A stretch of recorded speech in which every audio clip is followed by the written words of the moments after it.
WCBI News at 10 starts now.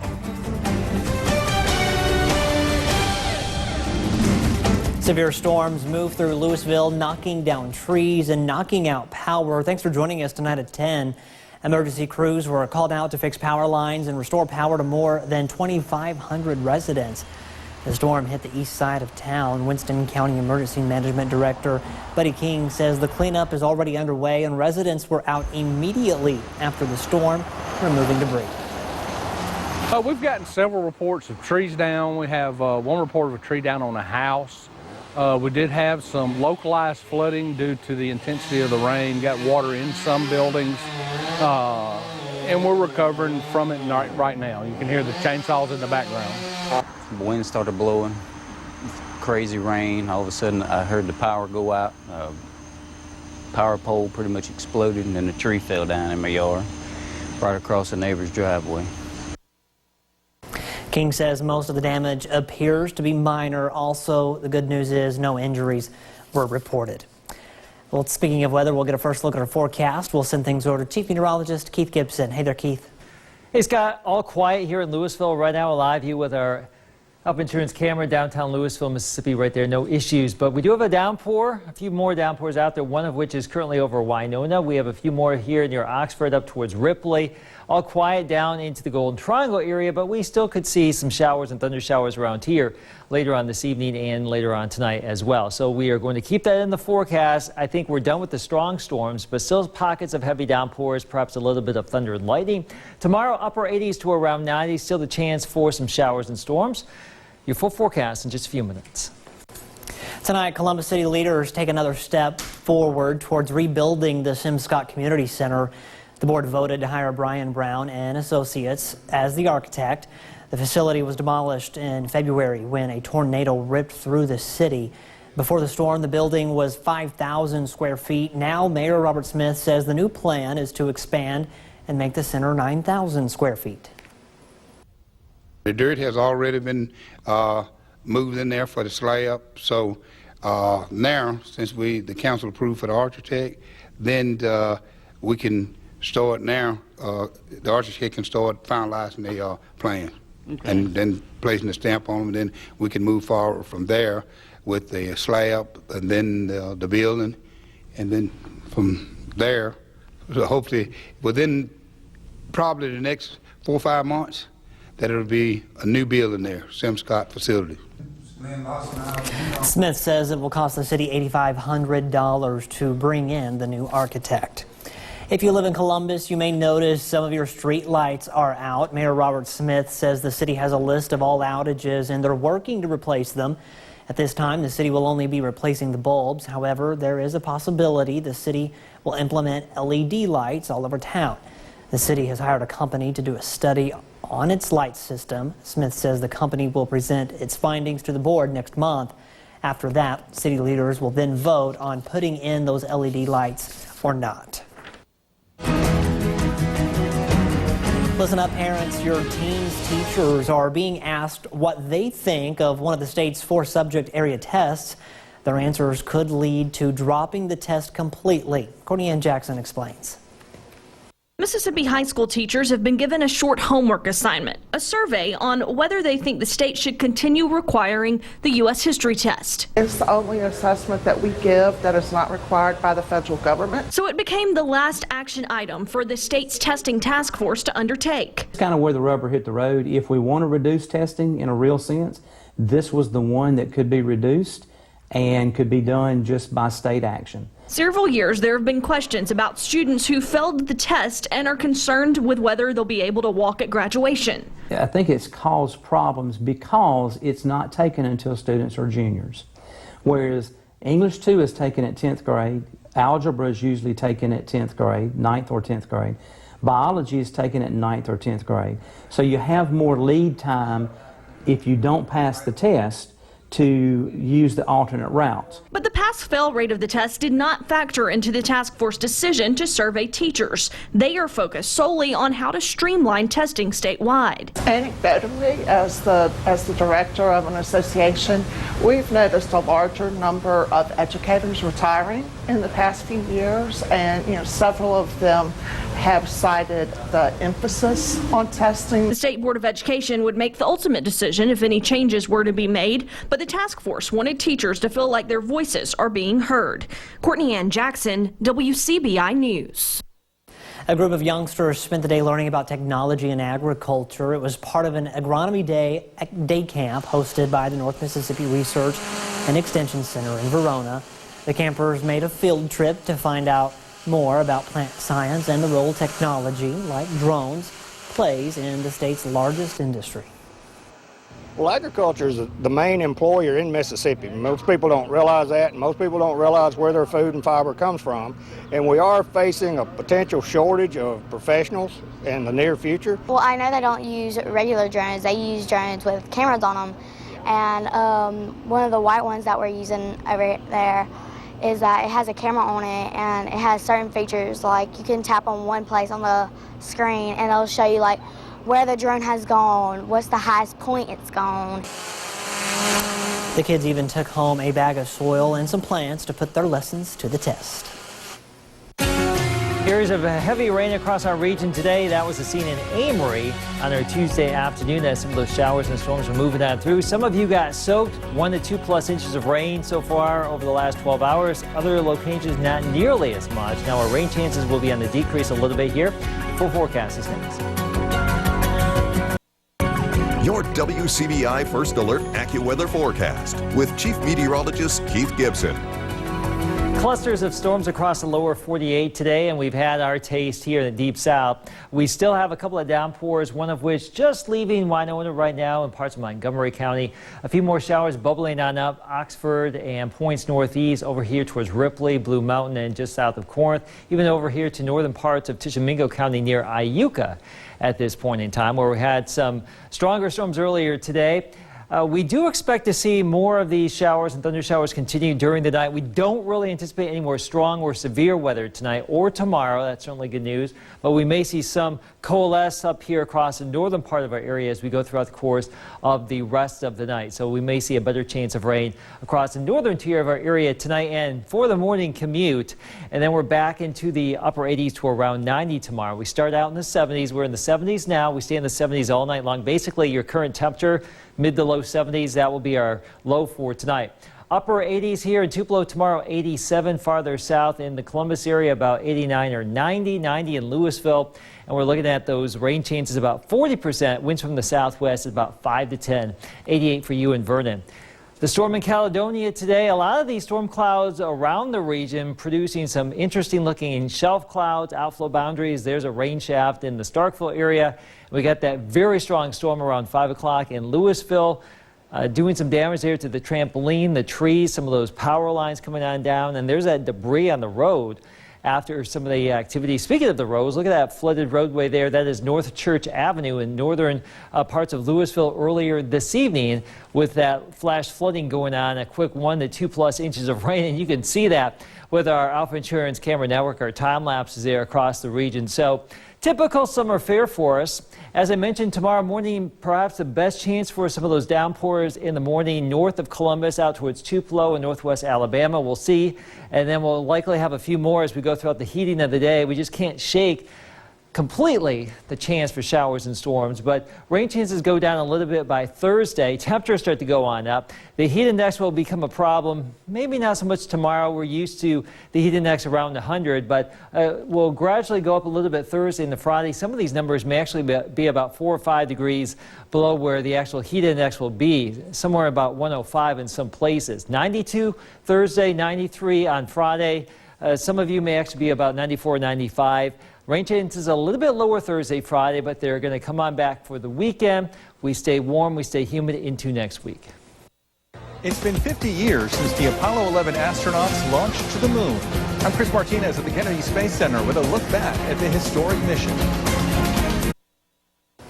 Welcome back, everyone. 50 years ago today, 3 American astronauts took one giant leap for mankind. Riding a rocket to the moon, the Apollo 11 mission is considered one of the greatest achievements in space travel, and today, the Kennedy Space Center remembered the milestone. Chris Martinez reports. At the Kennedy Space Center this morning, visitors at Launch Pad 39A cheered at the precise moment Apollo 11 blasted off for the moon 50 years ago. Liftoff. We have a liftoff. On July 16, 1969, a Saturn V rocket carried 3 astronauts, Neil Armstrong, Buzz Aldrin, and Michael Collins, on the 225,000-mile journey. Walter Cronkite anchored CBS News coverage. Oh boy, it looks good, Wally. It was the beginning of a historic mission that many consider one of mankind's greatest accomplishments. Collins looked back at the victory for America in the space race. We crew felt the weight of the world on our shoulders. We knew that everyone would be looking at us, friend or foe. 4 days later, the lunar module touched down. Tranquility Base here. The Eagle has landed. And Armstrong became the first person to set foot on the moon. That's one small step for man, one giant leap for mankind. Astronauts Armstrong and Aldrin left behind an American flag and a plaque that read in part, "We came in peace for all mankind." Their success expanded humanity's understanding of our celestial neighbor, and most importantly, it taught us something about ourselves. That together we can accomplish any goal. NASA has set its sights on returning to the moon. The project faces cost overruns and schedule delays, but the goal is to have a man or woman walking on the moon by the year 2024. Chris Martinez, CBS News, Kennedy Space Center. Neil Armstrong passed away in 2012. Command Module pilot Michael Collins was at the Cape for today's commemoration. The Buzz Aldrin reportedly did not make the event. Area Girl Scouts get in the spirit of the 50th anniversary of the Apollo 11 mission. Girl Scouts are taking part in Project Liftoff. They're making straw rockets and launching them in honor of the launch, Apollo 11, 50 years ago today. The event also educates Girl Scouts about the need for women to be involved in the future of the space program. So we took a group of girls to Huntsville to the Space Center last year for a whole week, and they actually told us that the people that are going to be walking the surface of Mars are alive today. So that's just amazing to me, and hopefully some of our Girl Scouts may be the ones that are going to do that. Girl Scouts will keep track of their rocket launches and submit them to the Space and Rocket Center in Huntsville, Alabama, in hopes of setting a new world record for rocket launches. Ole Miss makes its appearance in Hoover for SEC Media Days. More on the Rebs' upcoming season right after the break.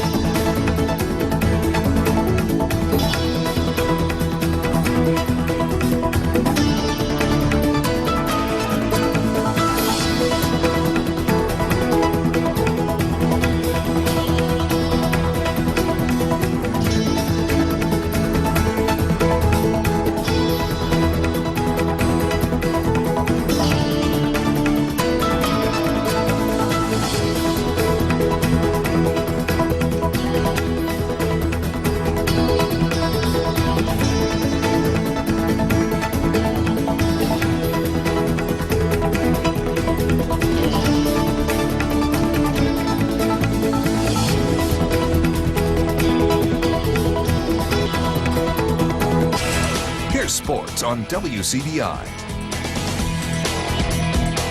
Thanks for tuning in. I'm Chris Bolton. College football is upon us as SEC Media Days are here. Day 2 featured the Ole Miss Rebels. Now making a trip to Hoover include head coach Matt Luke, Matt Corral, Alex Givens, and Momo Sonogo.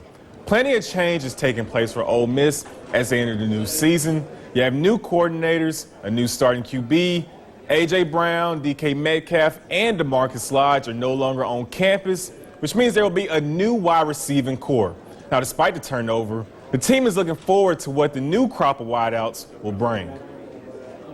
AJ and DK and Lodge, and now they've kind of passed the torch on to Elijah and Miles Battle, and you got some freshmen coming in, Jonathan Mingo, Dennis Jackson, Jaden Jackson. We have some very talented young receivers coming in, and it's pretty cool to see an impact that Dante Moncrief, who's not even in the program anymore, he's still having an effect this year, just because of the work ethic and the way they've kind of passed that torch down. Our receivers are going to have to know our coverage and know just as much as me, so we're on the same page.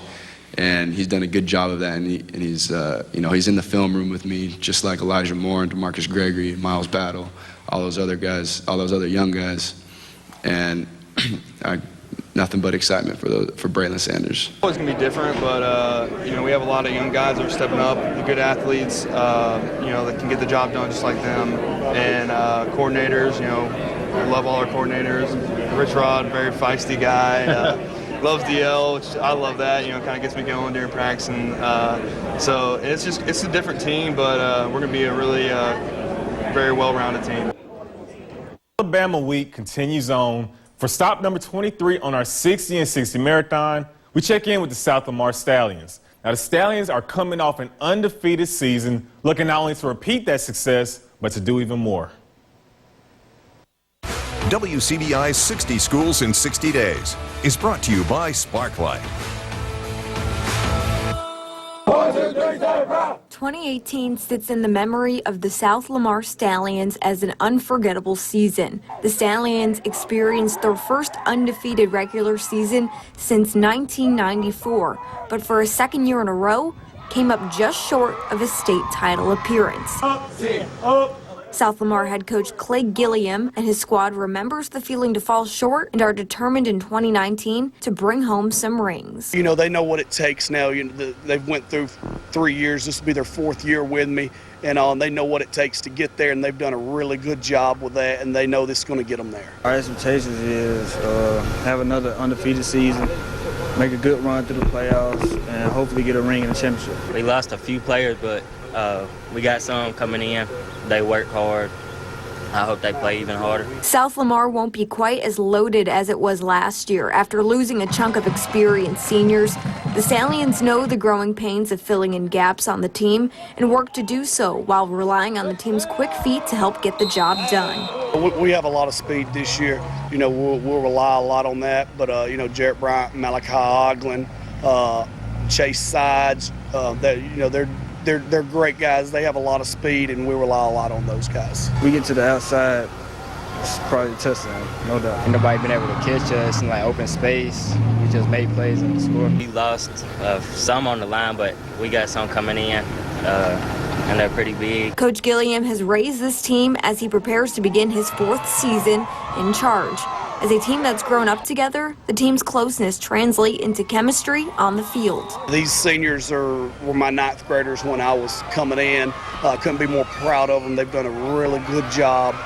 They're really good kids. I can rely on everybody, but I can really rely on my brother, Malachi Oglen, and my cousins, Jarrett and Chase. Work with my team and my family, it's pretty much the same.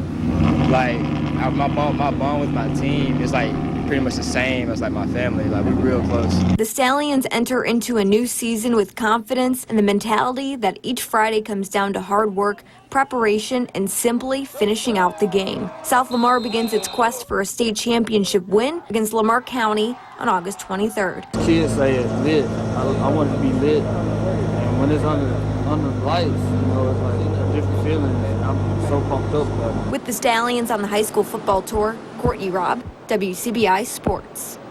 60 Schools in 60 Days with South Lamar High School was brought to you by Shop and Save, Vernon Dental Clinic, and Alpha Agent Alicia Clark. Mississippi State softball will be under new leadership next season. The university confirms that head coach Van Studeman will not return for her 9th season. Now, Studeman ends her coaching career at MSU with a 275 and 188 record. The university will begin the search for a new coach immediately. That's all we have for sports. We'll have more coming up after the break.